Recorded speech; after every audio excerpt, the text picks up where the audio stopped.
E aí, gente, tudo bem? Chegando aí com mais uma questão que você está vendo, como sempre, de vez em quando eu trago, aí no alto da sua tela, à sua direita, a logo do Tribunal de Justiça de São Paulo.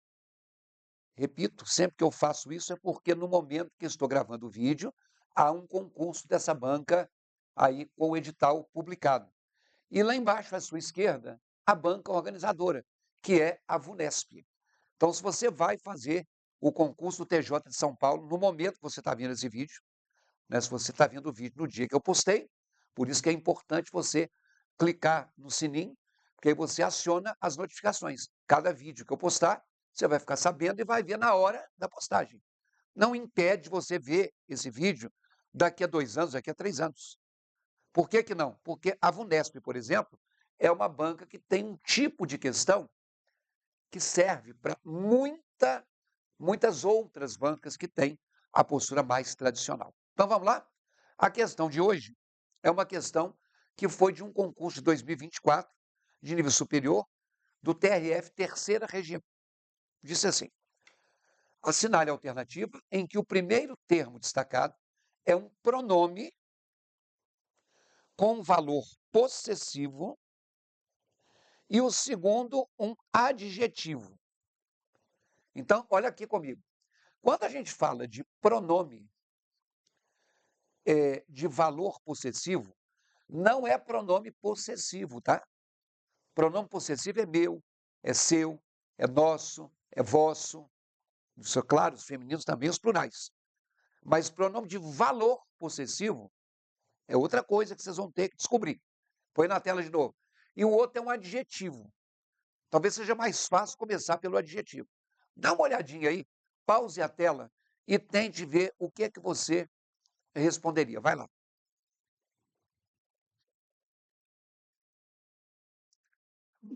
Essa é uma questão, vamos anotar, que trata de um assunto gramatical chamado de morfologia. Existe a sintaxe, que trabalha com os termos oração ou as orações no período. Existe a morfologia, que é o estudo das classes de palavras. As palavras se dividem em 10 classes. Uma delas é o artigo, outra é o substantivo, outra é o adjetivo, que é uma das coisas que se pediram aí. Então, vamos começar pelo adjetivo. Vamos anotar aí.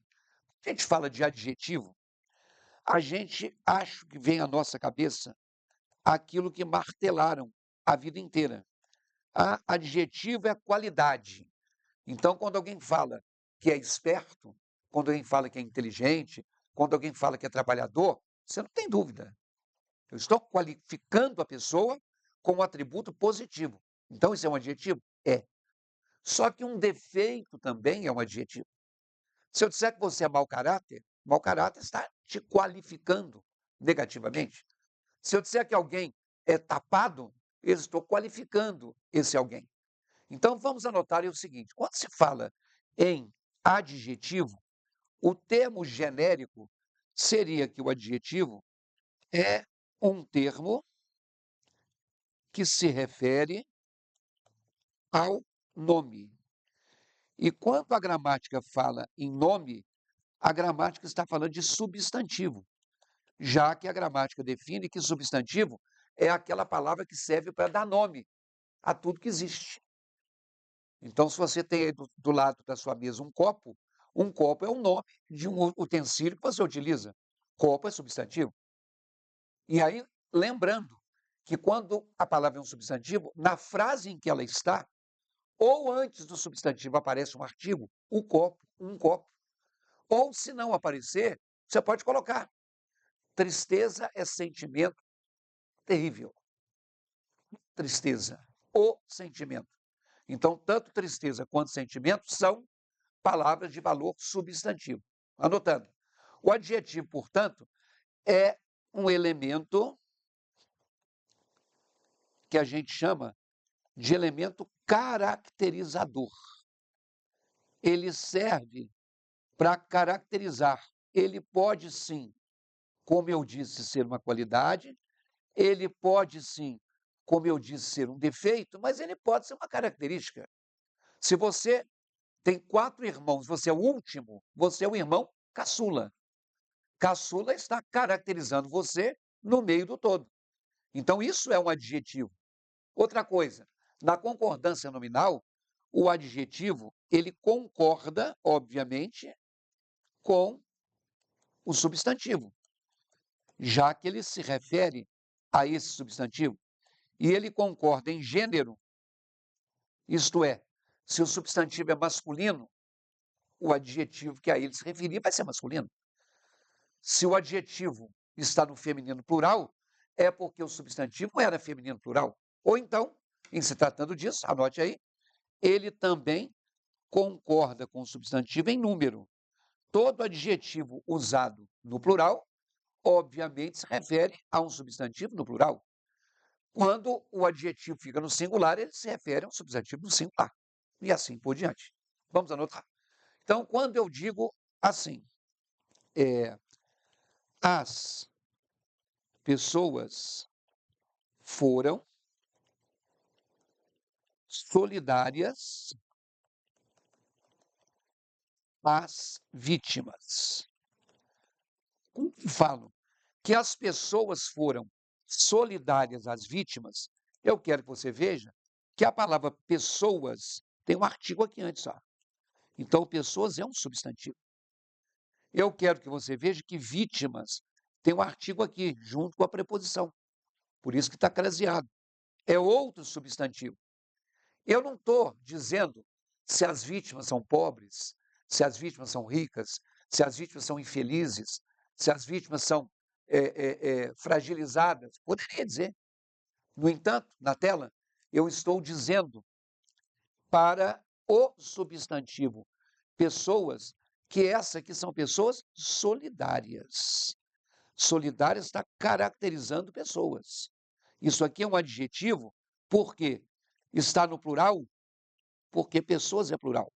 E está no feminino, porque pessoas é uma palavra feminina, embora sirva para denominar homens e mulheres, meninos e meninas. Então, são pessoas. Chama substantivo sobrecomum. Só existe a forma feminina para nomear todo mundo. E aí, meu amigo, voltando à tela, o mesmo caso ajuntou, houve cerca de 15 anos atrás. Isso aqui, atrás e na frente, não representam característica dos anos. Quando eu falo há 15 anos atrás, eu estou situando alguma coisa no passado. Então, quando eu falo em tempo, um dia você aprendeu que as palavras que indicam tempo, modo e lugar, anote aí, ó, são advérbios. O atrás é um advérbio. Por isso que a resposta não é a letra A. Não é a letra A. Quando eu tenho a letra B, mandou-me um bilhete com a letra meio trêmula. Esse meio não concorda com letra, porque se letra é feminino, então o adjetivo tinha que concordar. E mais, hein? Eu não posso falar que a letra dela é meia trêmula. Meia não. Se a letra é um pouco trêmula, a letra é meio trêmula. Então, se eu estou variando essa intensidade, olha aí, a palavra meio, ela também é um advérbio. Ela não se refere ao substantivo. Bom, na letra C, entregou-me a chave e fez qualquer observação sobre o aquecedor. Sobre não caracteriza observação. Até porque, meu amigo, sobre não tem gênero, não tem sobra. E nem tem plural, não tem número, não tem sobres. O adjetivo varia. Também eu não posso dizer uma observação, o aquecedor. Não, uma observação sobre. Como eu não posso colocar a pessoa, a professora em inglês, não, tem que ter o de. Como eu não posso colocar eu viajei, primos, não, com os primos. Essa palavrinha que serve de nexo para unir um termo ao complemento dele é uma preposição. Vamos, então, colocar que o sobre não é um adjetivo, que o sobre é uma preposição. Sobraram duas.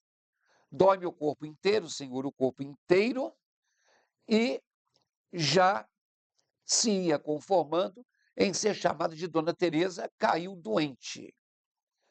Se depender disso aí, pode ser qualquer uma das duas, porque inteiro completa a palavra corpo, o corpo inteiro. Se fosse a roupa inteira, se fosse os espaços inteiros. E na letra E, olha aí, doente é a Dona Teresa que estava doente. É uma pessoa só. Se fosse os familiares, seria doentes. Então, nós até tentamos, conseguimos tirar 3. Agora, olha aí na tela. Dói-me. Essa palavrinha ligada ao verbo é um pronome. E esse ia, né, se conformando, o se entre o ia e o conformando também é um pronome. Acertou a questão, que nós queremos um pronome valor possessivo, a letra B, D de dado. Oi, pessoal, mas eu aprendi, um dia eu decorei que o me, comigo, te, ti, contigo, se, si, consigo, são pronomes oblíquos, sim. Mas vamos anotar.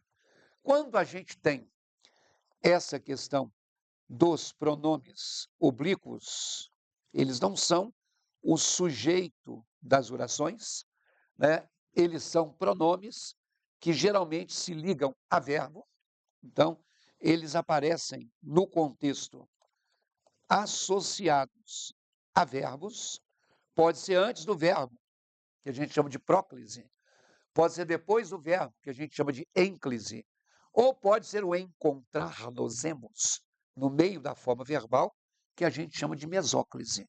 Então, os pronomes oblíquos, eles podem ter valores possessivos. Vou te dar um exemplo. Olha aí na tela. Um dos pronomes que às vezes as pessoas erram em prova, porque decoraram, é o pronome lhe, ou o seu plural. A gente bate o olho no lhe e pensa assim, eu já sei.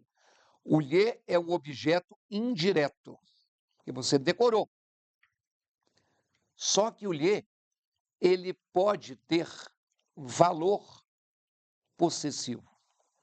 Então, ele é um pronome oblíquo que, como função sintática, na maioria das vezes, ele exerce, sim, a função sintática de objeto indireto, mas, às vezes, ele tem um valor possessivo. Como é que eu faço para diferenciar? Olha aí, o pronome lhe, ele será um objeto indireto quando eu puder substituir por a ele ou a ela, ou melhor dizendo, quando ele indicar a alguém ou para alguém. Esse é o lhe que funciona como objeto indireto. Então, ofereceu-lhe um copo de suco. Então, quando eu falo ofereceu-lhe um copo de suco, eu poderia, se fosse um homem, dizer ofereceu a ele um copo de suco. Se fosse uma mulher, ofereceu a ela um copo de suco. Ofereceu ao aluno um copo de suco. Ofereceu à moça um copo de suco. O aluno e a moça são pessoas, então é a quem eu ofereci, ou para quem foi oferecido um copo de suco. Então, esse lhe da tela, que nós anotamos aí, esse primeiro lhe é um objeto indireto. Agora, quando eu tenho essa frase aqui, puxou-lhe os cabelos com violência. Ao dizer puxou-lhe os cabelos com violência, observem que esse lhe eu não posso colocar puxou a ele os cabelos, ou puxou os cabelos a alguém. Isso aqui seria assim, ó, puxou os cabelos dele, se for um homem, ou puxou os cabelos dela com violência. Ou ainda, puxou os seus cabelos com violência. Então, na verdade, o lhe de valor possessivo, ele não pode ser substituído por a ele ou a ela. Vamos anotar? Se o objeto indireto é a ele ou a ela, o pronome possessivo é seu ou sua, ou o pronome possessivo é dele ou dela. Então, esse segundo caso aqui, ó, é o pronome oblíquo que tem o valor possessivo, que foi pedido na questão. Então, quando eu falo, por exemplo, cortou-me o microfone no meio do discurso, cortou o meu microfone. Então, esse me tem valor possessivo. Lá na tela, dói-me o corpo inteiro. Eu poderia dizer assim, dói meu corpo inteiro. Não é dói a mim o corpo inteiro. Então, esse me é de valor possessivo e, por isso, ele é a resposta. Tá bom? Ou seja, se você viu esse vídeo até aqui, é porque você já me segue no YouTube. Aí na tela, o meu YouTube está aí, ó, @Ricardo Erce. Então, quando você quiser ver alguma coisa minha, ou você entra aqui, ou você vai lá no meu site, está escrito aí também, www.ricardoerce.com.br. Agora, se você ainda não clicou, não acionou o sininho das notificações, faça isso. Sabe por quê? Porque cada vez que eu postar algum recado ou alguma questão, eu vou fazer por lá. E aí, em breve, nós vamos ter o projeto Português ao Vivo. Você está vendo essa questão gravada. Mas pensa bem, se você tivesse ao vivo comigo e não tivesse entendido alguma coisa que eu comentei, você poderia perguntar no momento da aula. Essa questão, inclusive, eu estou fazendo porque alguém viu que eu comentei na semana passada. Uma outra questão dessa banca, falou, professor, faça mais questões da banca Vunesp. Então, eu atendi. Numa aula ao vivo, você pode pedir a questão ao vivo. Ou você pode mandar na véspera, porque aí no dia seguinte eu respondo as questões que você quiser. Então, amplie aí, coloque aí na tela para mim os endereços e você, então, passe a me seguir. Grande abraço, bons estudos e até o nosso próximo encontro.